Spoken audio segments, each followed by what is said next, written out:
Alrighty, so we're recording.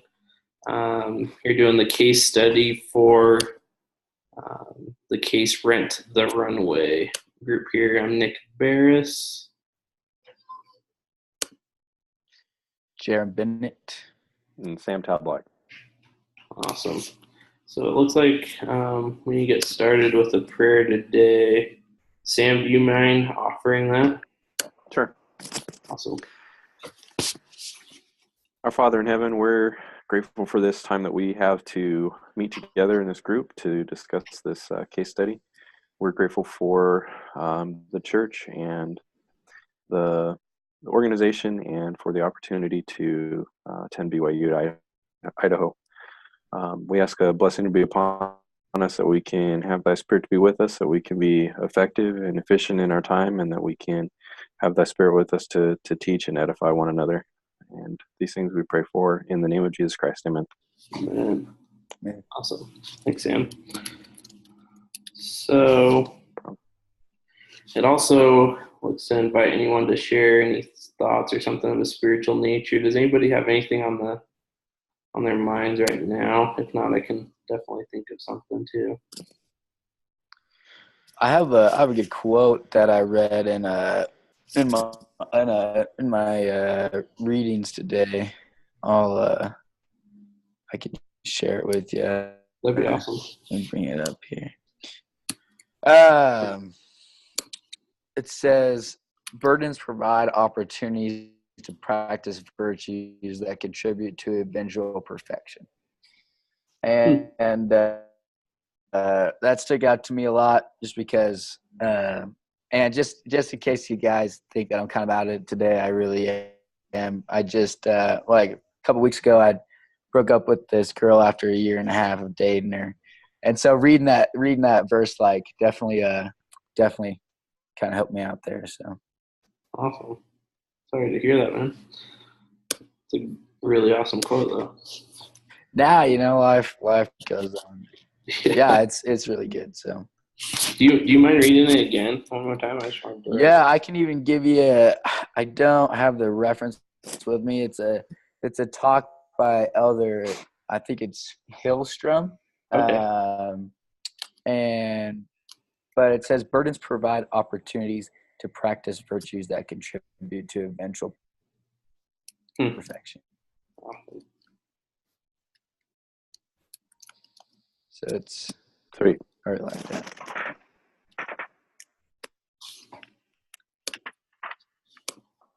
Cool. Thanks, man. I appreciate that.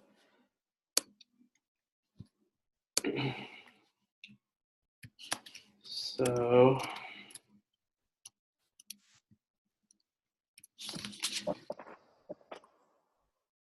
where do you guys want to start? Yeah. So we have the 6 questions that make sure you guys, did you see those? Kind of, we're technically on question 3. Kind of had a little bit, it's kind of an outline for our group meeting here. It's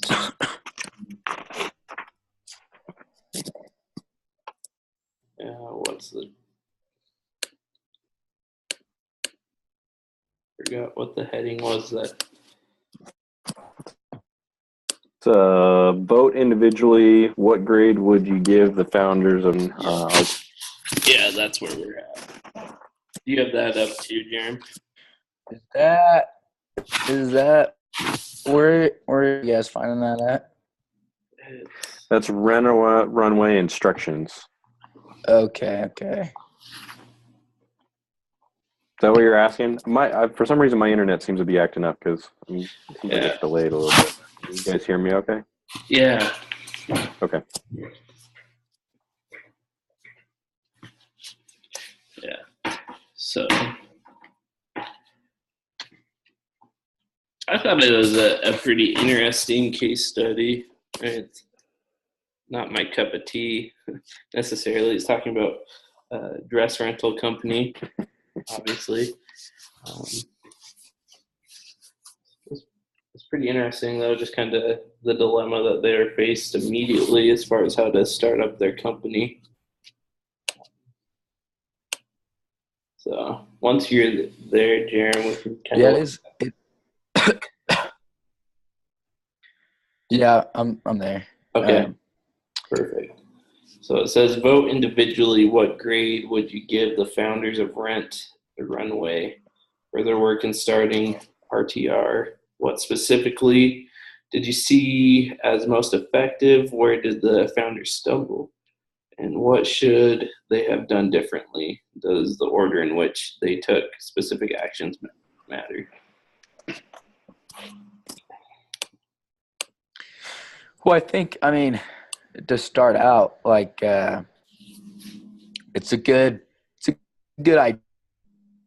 idea, which is big, and there's a lot of, I'm sure that there's a lot of women that go out at night or want dresses or whatever like that. So I mean, it's like a decent idea, Yeah, but I immediately thought it was kind of like you were saying, it's not really my cup of tea either. So I don't know. Like, my opinion of it isn't like I would never do that, but I just think of I have two sisters, and then I have my wife, and then I have an in-law, sister-in-law as well.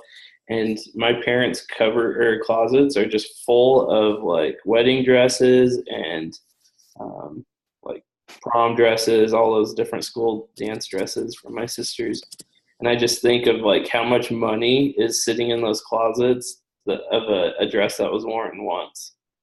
And yeah. it sickens me. That's why I have one little boy now, and I hope that I just continue with boys, or else my daughters are gonna not like my opinion on buying a $300 dress for a dance.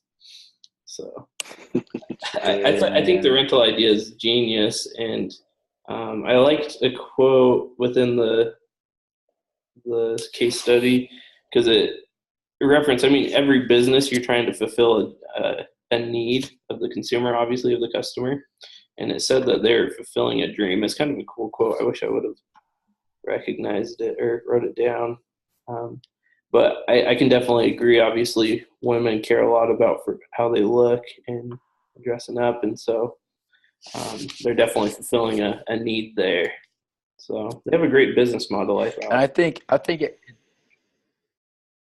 yeah, and especially like with it being in that kind of location where they were at, like it's like a really good idea. I mean, a lot of like good ideas start, and like with location is is a big thing that gets them started. And so it's a good idea for the location they're in. Mm-hmm. Yeah, it seemed like they were kind of in was it New York? Is that kind of the area they were in? Or was it more like a Hollywood type scenario? I can't remember where they were based out of. They're in Manhattan. Where? Manhattan. Oh, yeah.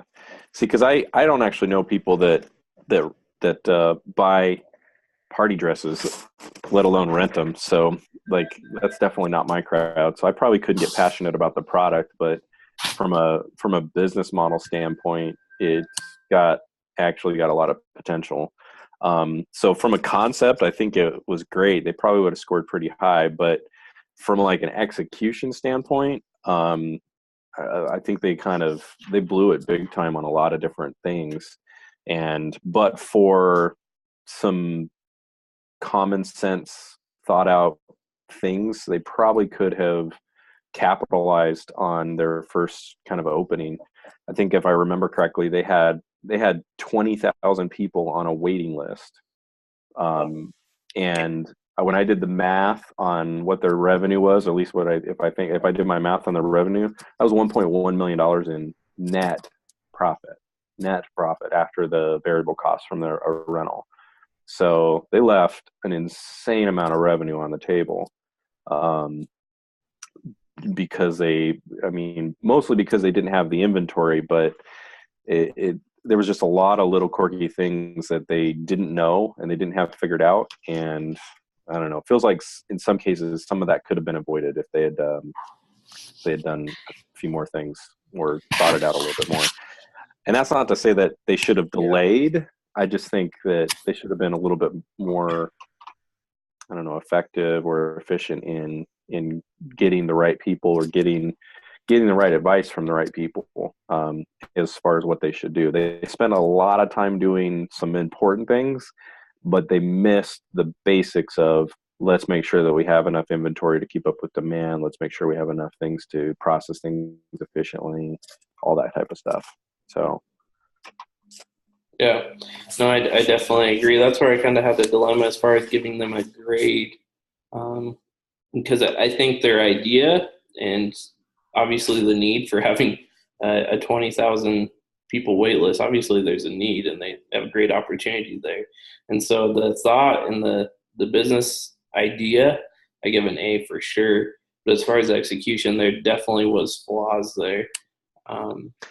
Yeah, it says it in the assignment, and I don't remember seeing it actually in the case study, but they said it was an 8-day turnaround time from when they received it before they could ship it out again. Yeah. And I don't know why that is, but I can see dry cleaning garments taking maybe 1 or 2 days. But because, I mean, if I needed to, I could take a suit to a dry cleaner and ask them, hey, can you have this here tomorrow? So if at the most it took 2 days to get dry cleaning, just because, well, maybe it came at the end of the day, I don't know. The other 6 days, where was that and why was that the case? Because it sounds like it was just purely operational, purely their warehousing. Again, basic things like if you're gonna have an inventory like that that's gonna turn over in that way, it doesn't matter what you think or expect your demand to be. The smaller that turnaround time, the better. And 8 days should have just been wholly unacceptable to anybody that was thinking about it. And I don't know if they were thinking about it. It didn't seem like they focused on it. Right. So. Yeah, and that's interesting that you bring that up, because reading in the merchandising and operations section, it talks about, this was in 2010, and so it talks about how e-commerce was fairly new, you know, and like if you think about like when Amazon first started, they were getting things out in 1 or 2 days like they are now. It took a while, and so I think that's one of the things that they definitely needed to work out better, was like e-commerce wasn't what it is now, and it definitely took them way too long to get things out. I don't know how they could have made that better necessarily, just because it wasn't, you know, the industry wasn't as what it is today. But yeah, you're definitely right. Like them taking 8 days to get something out is just like, that's just way too long. It feels like if they just did it manually, the two of them, and again, I didn't really see much about like how many employees they actually had from a warehousing standpoint. But if they just did the two of them, in my mind, if I'm thinking this is the season, that'd be like, all right, I'm pulling a all-nighter just to get these things sent out first thing in the morning. You know, that's, I don't know. That's just be my thing from from an ownership standpoint. So. As far as their business skills, I wasn't too impressed. Other than the fact, one thing I really did like is that it said when they met with different fashion designers and whatnot, they paid close attention to, you know, what they felt like was the need. And so I feel like they kind of understood that, but they didn't ever make steps to be able to fulfill that need fully. And so that's obviously the big issue and dilemma they ran into, is they weren't prepared. Yeah, and about that process, what impressed me was when they went to some initial designers, they got just completely shot down big time, and then they pivoted to, you know, just let me hear about what your concerns are. What are your advices? What do you think? How would this work? You know, and eventually they refine their pitch to, this is a tool that you can use to build brand loyalty for your designs and your fashion and your dresses and things like that.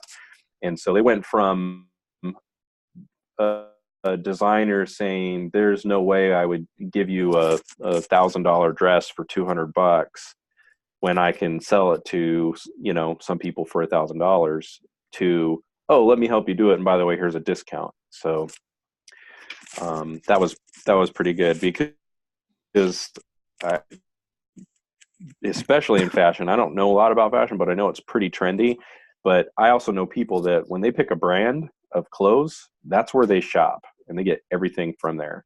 And it makes a lot of sense to do that just from an economic standpoint, because when you buy, and it's not really this, dresses per se, but when you buy shirts and jeans and just everything, and they're all the same brand, they tend to go with each other better. So you can mix and match, clothing in a more efficient way. So all of a sudden you're spending, twice as much money on a fashion label, but you have a wardrobe that has double or triple or quadruple the variations of what you can wear. So just from a fashion standpoint, that's a brand loyalty thing, and they get that. Mm-hmm. So that's why that resonated with them really well. And to their credit, they learned that quick. But if they had just asked somebody in fashion, independent of their business idea, hey, what is the fashion industry like? They could have spent a day with somebody, just like, give me all the ins and outs, tell me about it. And Right. they would have solved, they would have solved a lot of those problems. It probably wouldn't have taken as much time, because I think the time frame when they were doing all that process, it was a lot of meetings, a lot of things. And they probably just needed to find one or two people that would just spend a day with them and give them all the ins and outs. And they could have probably saved themselves maybe the first 20 or 30 meetings that they kind of burned. So cool. So I guess what would you guys say you give their grade for starting out, though? What, to give it a solid grade letter, what would you give them? I'd say a C. Starting out, yeah. I mean, like, just starting out on the idea and stuff, maybe a B if I was generous that day. Yeah. Just because I do think it's a great execution just wasn't good. Cool. Yeah. So I think we've answered most of the questions in number 3. Let me see what should they have done differently? Just kind of nail that down. Obviously, they needed to be more prepared. Maybe they didn't fully realize the huge wave that was coming at them, which I can understand that. You definitely want to be cautious when starting off a business. But you got to also think of the best case scenario, which is what came at them. They weren't ready for it. So yeah, I think on that, I took like this. I don't know if you guys have probably taken it. B211 class last semester, where we simulated like a company kind of thing, and something I think that these guys didn't have that they really needed because they were so small was it could calculate out what their what kind of customer base they're going to have, or maybe they should have even realized that through advertising stuff they're going to have that much and paired. And I think that that's something that completely hurt them. They should have paid more money into finding out how much inventory they needed, because in the long run it like killed them. yeah, definitely. Yeah, I think that kind of comes down to a little bit of market research. Yeah, exactly. And it doesn't seem like it shouldn't have been that hard to get some information. So they literally jumped into the deep end. What was kind of difficult for them, though, is they didn't even have floaties on. They were kind of though, as far as they said that they had 2 other kind of competitors in the market. So they were kind of going off of nothing really, because they said that they were kind of like what they were offering, but not really. Like they're similar in some aspects. So, yeah, I think one was where they basically, the premise of their profit or profitability was they would buy the dresses in essence at the end of the season or something like that. So it was basically like you're going to charge people full price for something that you purchased at a steep discount. So it's like from the get-go, someone was already saying, well, you're not bringing me that. Personally, I love that. But I guess the other thing that they did bring up and was the return rate on a dress. It was like 50% at a department store. Just total fraud. Yeah, well, that tells you right there what kind of people buy these kind of dresses, and then it's just a matter of, well, how many dresses are purchased, how many of them are returned. Some of them are just going to do that for the sake of getting their money back because they don't want it. But how many people would say, well, I forget what their revenue was, for $80, instead of going through the mess of taking it back to the department store, why don't I just $80 and be done with it? Right. At least I think. Yeah. I think it was $80. Let me make sure I'm not. What was their average rental? Average sale was $90 for the rental. And I think if they referred a friend and that friend, so that was good for their sales. I think that's probably part of the reason why it went as big as it did. But it seems like for as low as they were charging, they could have been a little more intuitive in, this is probably going to be a bigger deal than we're expecting. And so either they need to be able to turn that stuff around a lot quicker, like we talked about, or they need to enhance their inventory.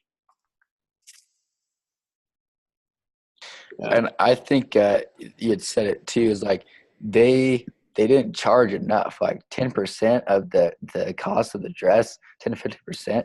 I feel like, if the dress is $1,000 and they're only paying $100, girls would still buy it even if it was, $200, because they're still paying $800 less. So I think that it's just not, again, like the marketing, and they just didn't have it down. Like they could have made way more money and definitely could have raised their prices and still had a lot of service. Yeah. I kind of personally like the turnkey idea. I don't know. Obviously, they'll make more money doing what they're doing now, and it has greater profit, opportunity. But to be able to have the designers take on a lot of the weight of running the company, I think for them, where they're at in their business skills, they would have done a lot better initially and not ran into the issues they did.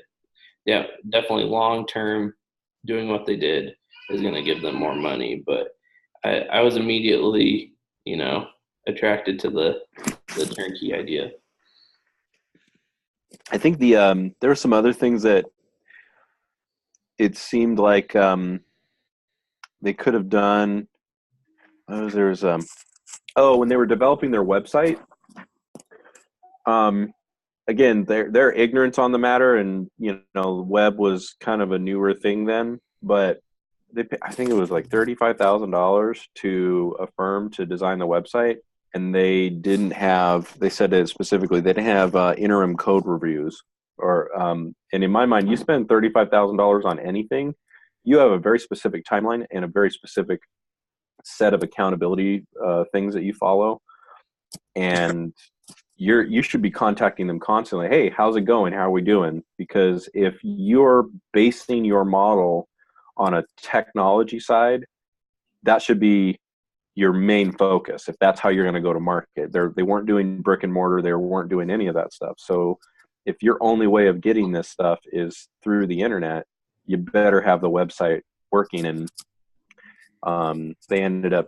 probably spending more money than they needed to, but they also lost time in, getting the site to work really, really well. And that was probably another thing that lost them revenue, because there were components where, even though if they were going for a minimum value product, which is fine, but even on the tech side of things, their minimum value product should have had a better customer experience, but for the sake of just taking the time to do it. And they burned through that time, and they said they should have checked references.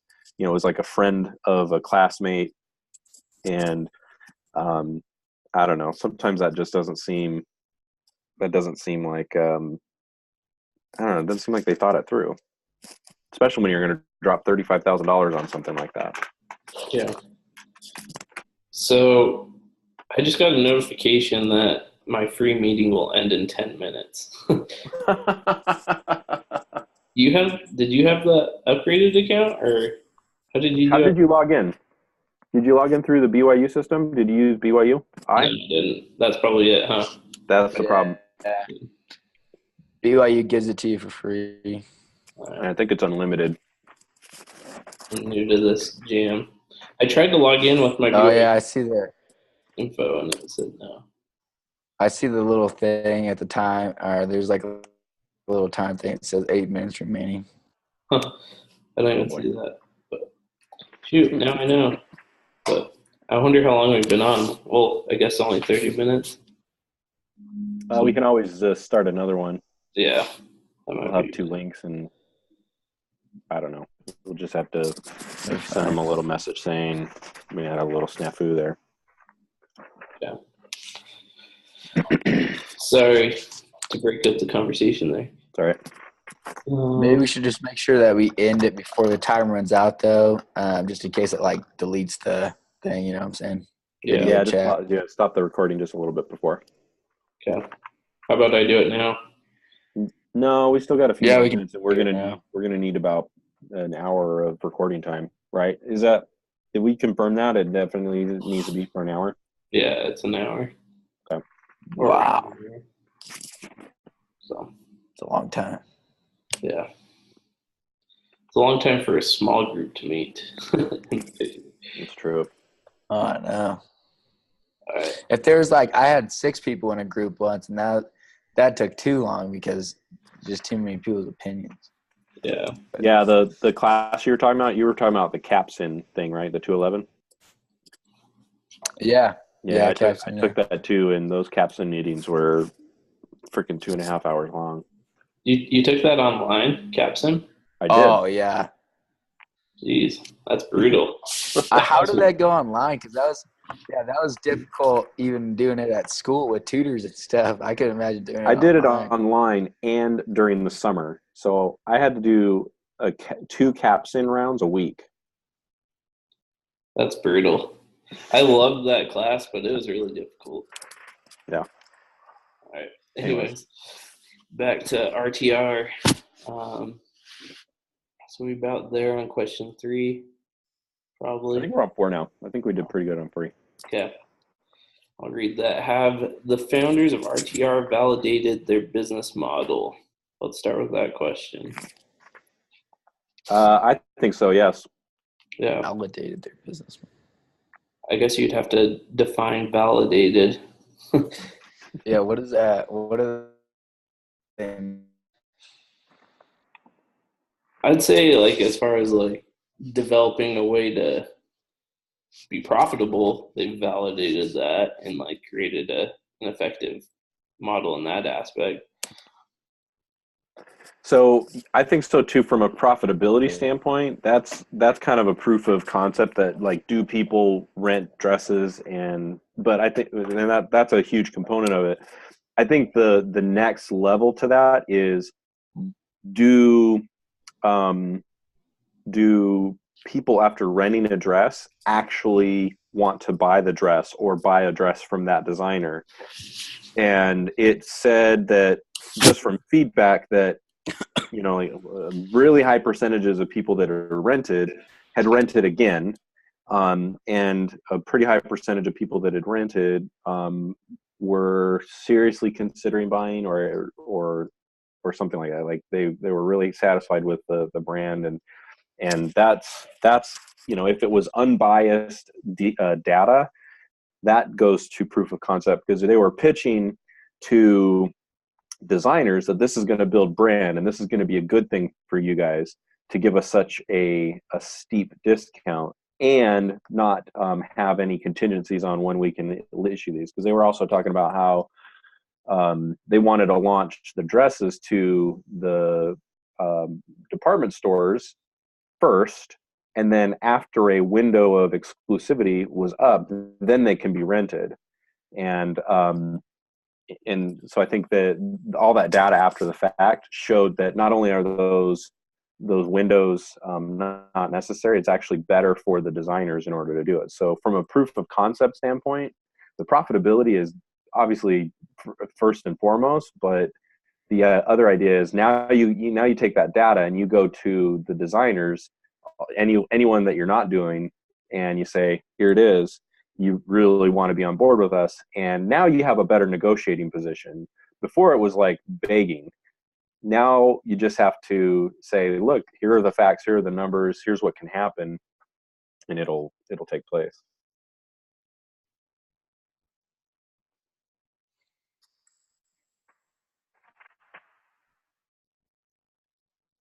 Did I lose you guys?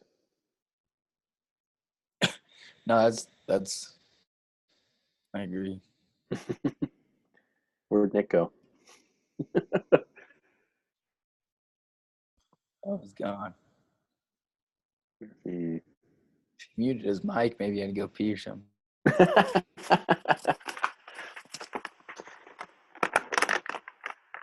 Yeah, I think the most thing that I've done is during a meeting is had to eat dinner.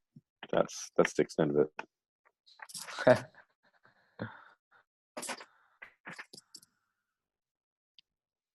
I've had a I don't know if you'd say debate, but I would probably call it debate with my ex-girlfriend while on a group chat. So that was interesting. There he is. Hey, sorry, I'm at work too, and I just had somebody stop in. So. Oh, no worries. All right. It looks like we only have like 2 minutes left. We want to stop the recording, start another Yeah. thing, and then we'll keep going from there. Okay.